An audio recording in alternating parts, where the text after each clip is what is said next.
Hi there, Kenneth here from Psychosynthesis Self-Mastery, and welcome back to my channel. Today we will explore the complex world of self-mastery and how understanding and resolving our inner conflicts can help us achieve our needs.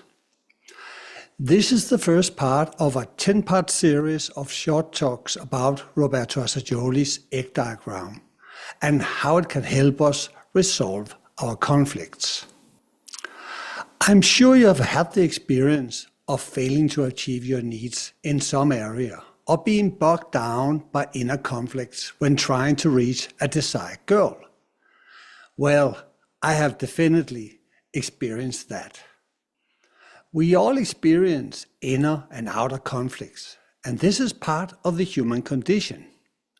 Be it a conflict between the past and the present.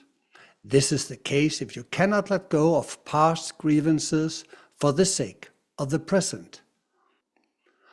Or you can have a conflict between the present and your future opportunities. If you are stuck in the present, be it by a limiting relationship, an unfulfilling job, or identification with a self-defeating mindset, all this can block your future possibilities. These experiences limit your freedom to live the life you would otherwise be capable of. That's why we need a solution to these conflicts, which has been the primary focus of Eastern wisdom teachings and Western psychology. At the heart of these challenges lies a single, noble and powerful solution: self-mastery. Today I will share with you a map of consciousness that will help you understand where your conflicts emerge from and what you can do about them. Here you see Roberto Assagioli's egg diagram. So stay with me while we embark on the wildest journey of your life. I will lead you through the darkest regions of your subconscious to the mountain peak of your essential being.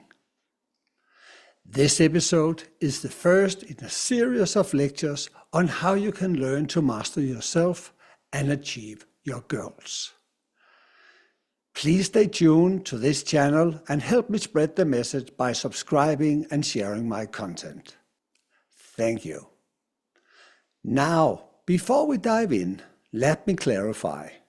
This channel does not feature quick fixes or promote great results with minimal effort. My approach is based on my experiences from 40 years of dedicated work on myself and my professional experience with hundreds of clients and students. As you probably know, I am an experienced transpersonal psychotherapist, and as a long-time meditator and author of 6 books on self-mastery, I understand that true, lasting growth requires time and commitment.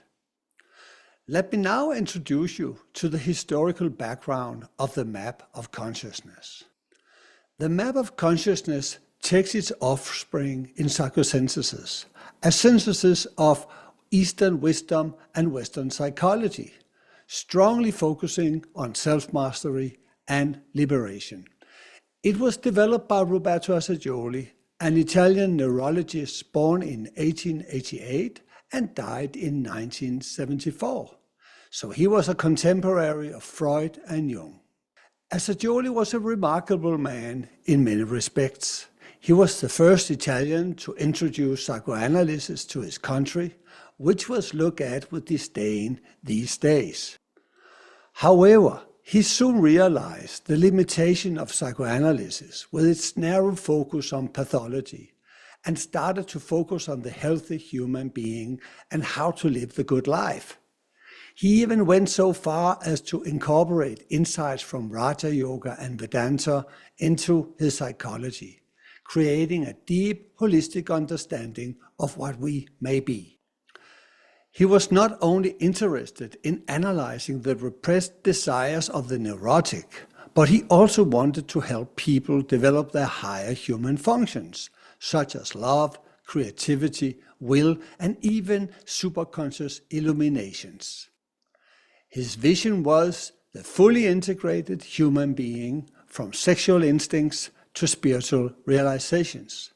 In the early 30s, he presented his famous egg diagram, the map we will study in this lecture series, because it tells us a story about who we are and how we can learn to master our inner psychospiritual environment. Assagioli contributed actively to 3 great psychological revolutions while he was alive: the birth of psychoanalysis, humanistic psychology, and transpersonal psychology. As you will see, all 3 modalities are represented in the egg diagram. It is important to note that Assagioli was not only a gifted psychotherapist and medical doctor, but also a deeply realized human being.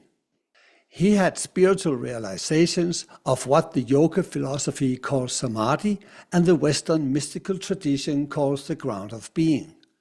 So he claimed that all the dimensions of his psychology were based on his own or others' experiences. Assagioli, in his book Psychosynthesis, calls psychosynthesis a method of psychological development and self-realization for those who refuse to remain the slaves of their own inner phantasms or of external influences, who refuse to submit passively to the play of psychological forces which is going on within them, and who are determined to become the master of their own lives. This was the short introduction. If you are ready to explore more, just hit the link and dive into Lecture 2. While doing that, please like and subscribe to this channel if you appreciate what we are doing. It helps us grow and share the content more. Thank you.